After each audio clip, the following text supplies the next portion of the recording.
चौरा गांव के खेतों में इन दिनों खुदाई का काम चल रहा था।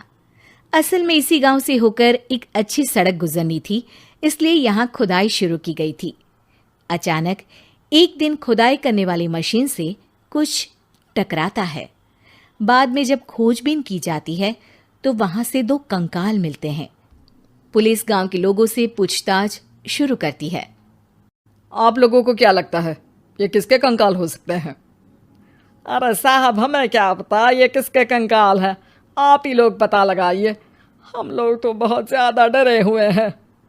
हाँ, हमारी फॉरेंसिक टीम अभी आ रही है। ये बताओ कि इस गांव के रहने वाला कोई जोड़ा गायब तो नहीं ना? क्योंकि शुरुआती जांच में तो ये बात सामने आ रही है कि एक कंकाल किसी पुरुष का है तो एक किसी महिला का। साहब, हमें तो बहुत डर लग रहा है। ऐसे कंकाल मिलने का मतलब गांव के आसपास ही किसी की हत्या हुई है या फिर किसी को जलाकर मार डाला गया है। हाँ साहब, हम अपने परिवार को लेकर बहुत ही ज्यादा परेशान हैं। देखिए, आप लोगों की परेशानी हम समझ सकते हैं, लेकिन आप लोगों को पुलिस का सहयोग करना होगा, क्योंकि आपके सहयोग के बगैर हम ये पता नहीं लगा सकते हैं कि आखिर ये किसके कंकाल है और इनकी हत्या किसने की। ठीक है साहब, गांव के लोग आपका पूरा सहयोग करेंगे। हाँ साहब, पूरा सहयोग करेंगे। तो फिर ठीक है, हम अपनी जांच शुरू कर देते हैं। कुछ दिन बाद जांच रिपोर्ट आ जाती है। पता चलता है कि ये कंकाल करीब 20 साल पुराने हैं, यानी 20 साल पहले किसी जोड़े की हत्या कर शव को यहाँ पर दबा दिया गया था। इंस्पेक्टर राघव, ये बताओ कि 20 साल पहले की मर्डर मिस्ट्री क्या अब सुलझ सकती है? हाँ सर, क्यों नहीं, लेकिन अब सबूत और गवाह काफी मिट गए होंगे। मुश्किल तो होगी, लेकिन शायद किसी परिवार को इंसाफ मिल सके। इंस्पेक्टर राघव, आप बिल्कुल सही कह रहे हैं। किसी परिवार को तो इंसाफ मिलेगा ही और किसी को उसके किए की सजा भी मिलेगी। जी सर, मैंने तो जांच शुरू भी कर दी है। 20 साल पहले इस गांव के 2 जोड़े अचानक कहीं गायब हो गए थे।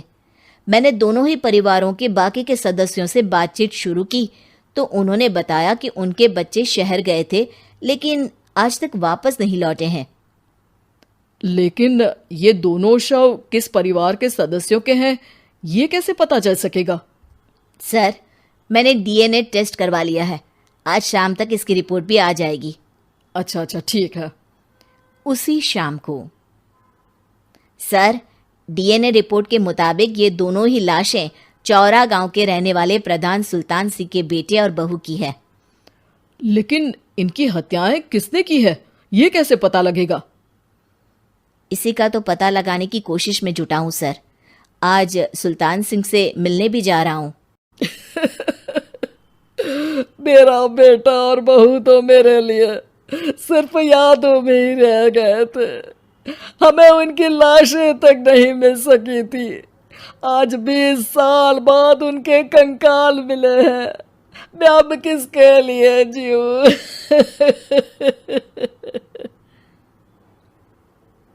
लेकिन सर, क्या आपकी किसी से कोई दुश्मनी थी? अपने बेटे बहू की हत्या के लिए आप किसे जिम्मेदार मान रहे हैं? अब मैं किसका नाम बोलूं? मेरी तो किसी से दुश्मनी नहीं थी, बस मेरे बेटे बहू को कोई वापस ला पाता।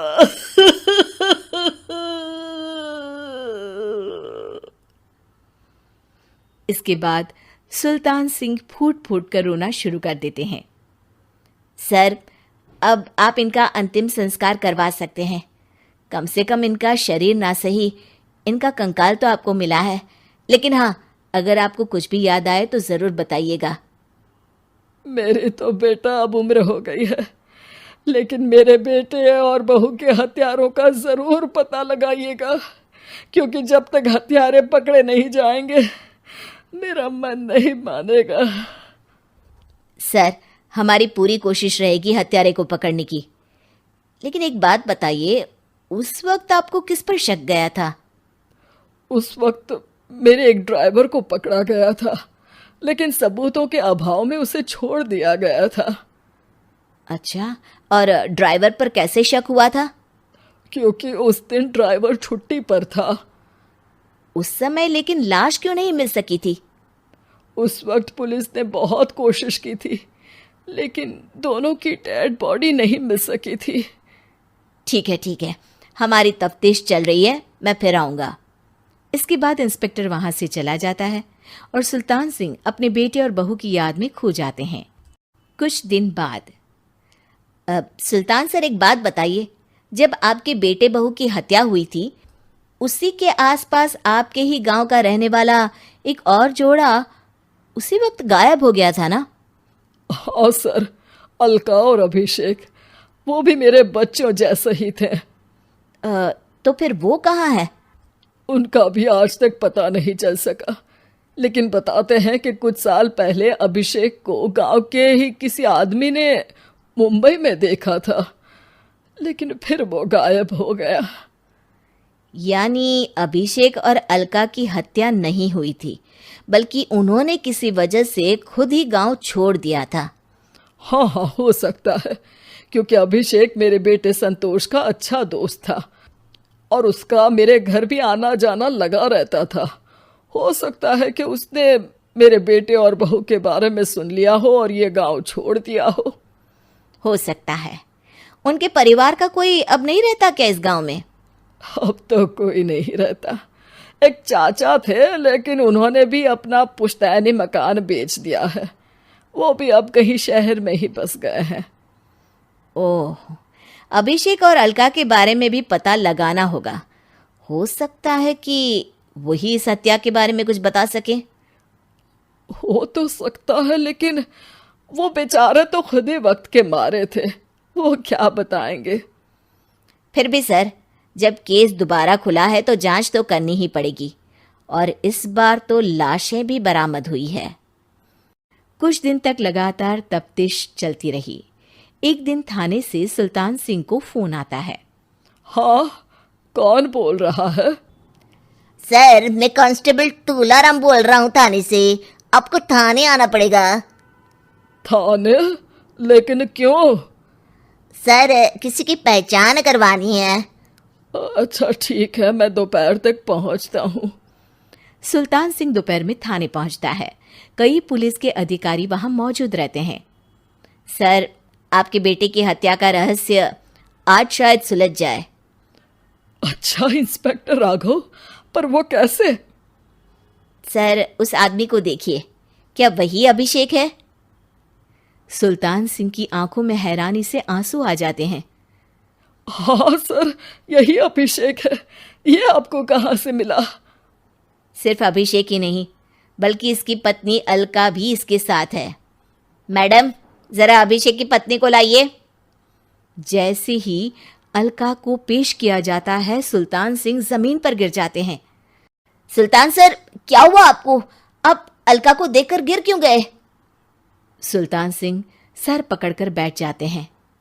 ये अलका नहीं, बल्कि ये तो मेरी बहू रितु है।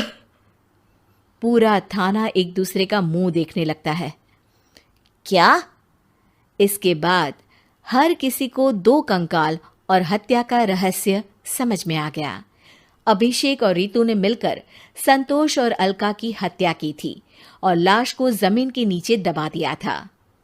आज 20 साल बाद इस हत्या का रहस्य खुल सका था कि अवैध प्रेम संबंध में 2 मासूमों की जान गई थी।